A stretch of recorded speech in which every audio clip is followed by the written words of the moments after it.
kata Kinembe. Kama wewe unataka kutongoza msichana, ukianza kumaliza mara ya kwanza akisema ndio, sio unajua hii msichana kuna kitu kingine. You read it.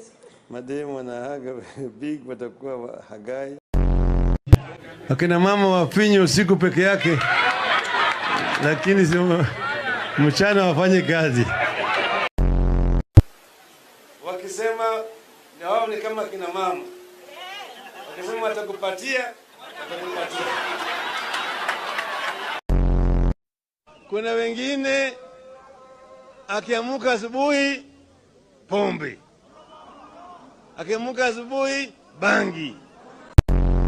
Tumekuwa tunatembea kwa ginendo ya kinyonga ya kujaribu